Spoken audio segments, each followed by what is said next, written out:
Have you ever looked around your home and thought, I've been doing this for decades? But lately, it just feels harder than it used to. Maybe the stairs seem a bit steeper, or you catch yourself hesitating before bending down to tie your shoes. If that sounds familiar, you're not alone. Aging doesn't mean losing your spark or giving up your independence, it just means we have to be a little more intentional about how we care for ourselves, and let's be honest, most of us don't want to feel like a burden to our children or grandkids. We love them, of course.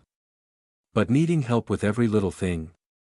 That's not how we pictured our golden years. The good news is, there are simple things, yes. Truly simple things, you can start doing right now that make a big difference. They can help you move with more confidence, feel more in control of your daily life, and enjoy more freedom without always having to lean on someone else. That's exactly what we're diving into today, 6 down-to-earth, practical tips that can help you stay independent, strong, and self-reliant well into your 70s and beyond. You don't need a gym membership, a special diet, or a magic potion, just a little bit of awareness and a few small changes to your routine. Let's start with one of the most powerful, yet often overlooked habits, moving with purpose every day. Now, I'm not talking about power walking 5 miles at sunrise or joining a CrossFit class. For most of us, that sounds more like punishment than a solution. What I mean is simply making sure your body stays in motion in ways that feel good and serve your lifestyle. For example, instead of sitting for hours in front of the TV or scrolling through your tablet, take 5 to 10 minutes every hour to stretch your legs. Walk around the house, step out onto the porch, or even just do some gentle arm circles while standing. These little movements keep your joints happy, your muscles active, and your blood flowing. They may seem small, but over time, they help you stay mobile and reduce the risk of falls, one of the biggest reasons seniors lose independence. And here's the thing, movement doesn't have to be a chore. You can dance to your favorite music while cooking, garden in the morning light, or take a slow walk with a neighbor. The key is consistency. The more you move, the more confident you'll feel in your body. And when you feel strong in your body, you're much more likely to stay independent in your daily routines. Now, speaking of confidence, let's talk about your environment, your home. The second tip is something most people don't think about until it's too late, making your living space safer and easier to navigate. You've probably lived in your home for years. You know every corner, every creaky floorboard. But even the most familiar spaces can become tricky as our balance and vision change with age. That's why it's so important to take a fresh look around your house and ask yourself, is this space helping me stay independent, or is it quietly putting me at risk? Let me give you a few examples. Area rugs might look nice, but they can easily slip and cause a fall. Cluttered hallways or cords across the floor. Another accident waiting to happen. Low lighting in the bathroom. That's just asking for trouble in the middle of the night, but the good news is, these things are so easy to fix. Remove rugs or secure them with non-slip pads. Use motion sensor night lights in the bathroom and hallway. Place commonly used items, like kitchen tools, medicine, or your favorite mug, on shelves you can reach without climbing or bending awkwardly.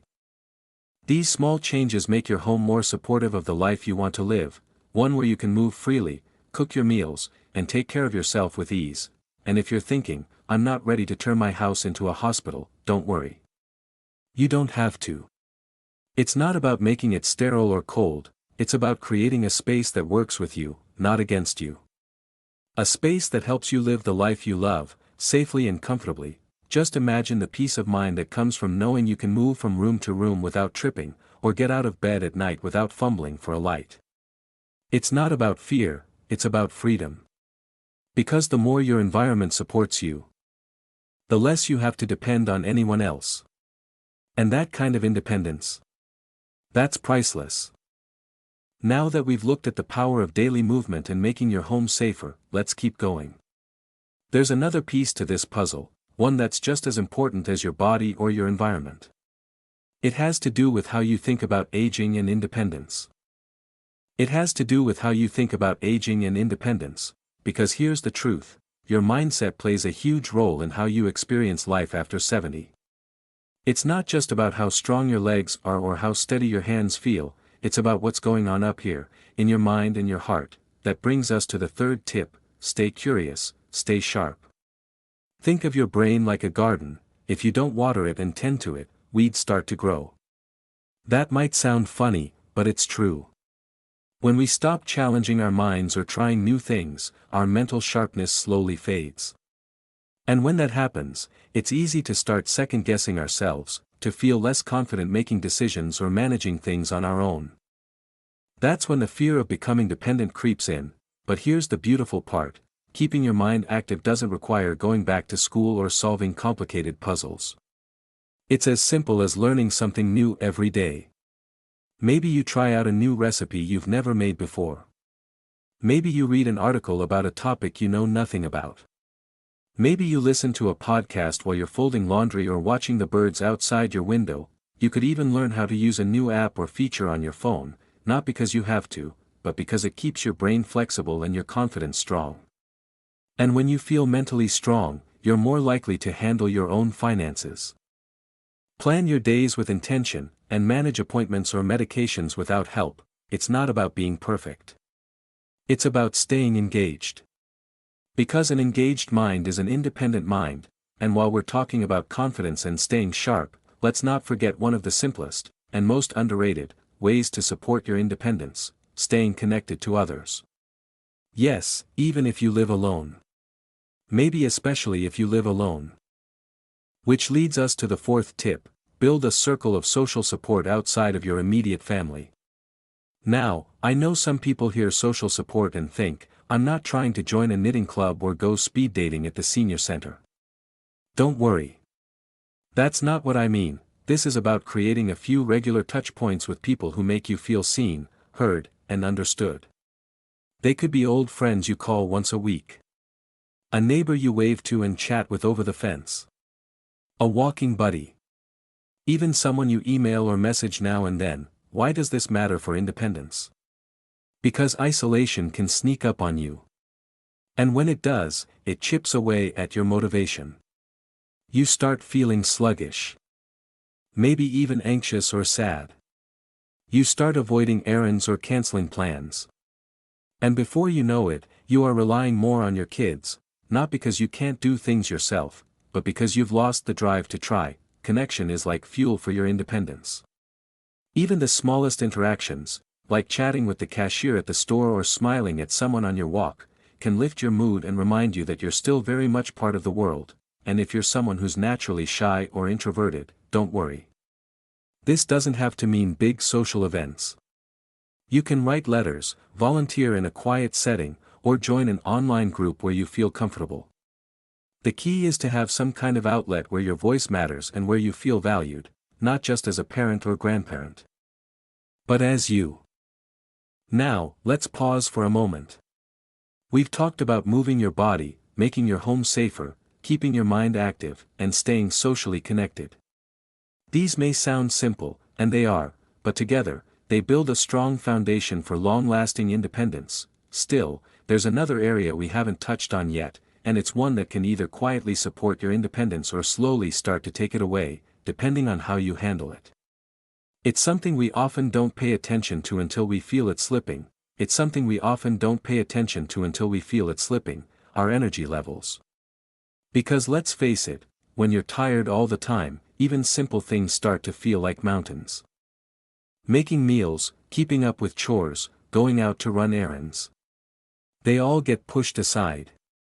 And once that cycle starts, it's easy to feel overwhelmed or like you need someone else to step in. That's why the fifth tip is so important: nourish your body with food that gives you lasting energy. Now, I'm not talking about strict diets or cutting out every little thing you enjoy. You don't need to follow the latest health trend or buy a cart full of kale. What really matters is making sure your meals are balanced and give your body what it needs to keep moving, thinking, and thriving. Start simple. Think about your meals like fuel, not just for your body, but for your independence. Try to include some kind of protein in each meal. Whether it's eggs, fish, beans, or even a bit of chicken or yogurt. Add in colorful veggies when you can. Drink plenty of water throughout the day. even if you don't feel thirsty, because dehydration can sneak up on you and make you feel tired or dizzy. And don't underestimate the power of regular meals. Skipping breakfast or lunch might not seem like a big deal, but it can throw off your energy and leave you feeling sluggish and forgetful. A steady routine helps your body stay strong, your mind stay clear, and your mood stay lifted. Food is also tied to mood, and when your mood dips, motivation follows. That's why this tip goes hand in hand with everything we've talked about. When you feel good in your body, light, energized, steady, you're much more likely to stay active, stay sharp, and feel confident handling your own needs. And here's something else to think about: preparing your own meals, even something as simple as a sandwich or a bowl of soup, is a powerful act of independence. Every time you cook for yourself, you're reminding your body and your brain that you're still in charge of your life. That's a quiet kind of strength, but it matters. Now, for the sixth and final tip, let's talk about something that often gets pushed aside, especially as we get older: having a purpose. It might sound a little abstract, but purpose is what gives shape to our days. It's what gets us up in the morning, gives us motivation to keep going, and reminds us that we still have something to offer. And yes, you absolutely do. You might not be working a 9-to-5 job or raising young kids anymore, but that doesn't mean your role in the world has ended. In fact, it's often in these later years that your wisdom, your experience, your calm presence becomes most valuable.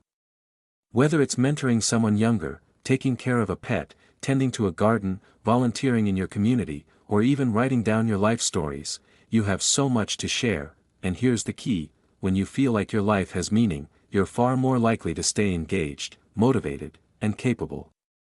You start making choices that support your independence, not because you're trying to prove anything, but because you're living with intention. Purpose can be quiet. It can be personal. It can change from week to week. But when you have it, everything else starts to align. You find it easier to move your body. You start eating better. You reach out to others more. You take better care of your space.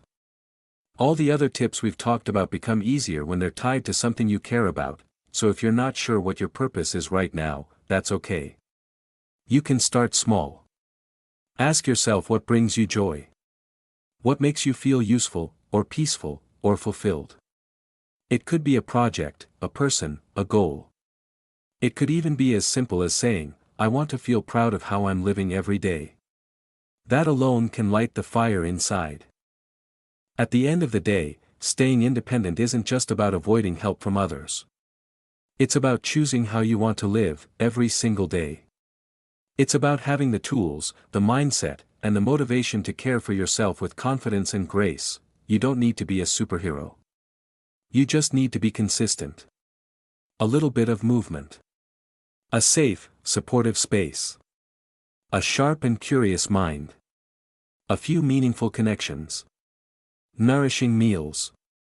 And a purpose that gets you up in the morning with a smile. And here's the best part: you're already capable of all of it. No matter your age, your circumstances, or your past, you have the power to shape your future in small, beautiful ways that add up over time. So if you found any of these tips helpful, I'd love to hear from you. What's something you do that helps you stay independent? Drop a comment below and share your story. You never know who it might inspire. And if you enjoyed this video, go ahead and click that like button, and subscribe for more uplifting, practical advice just like this. Remember, your life is still very much yours. Every choice you make is a step toward freedom, vitality, and joy.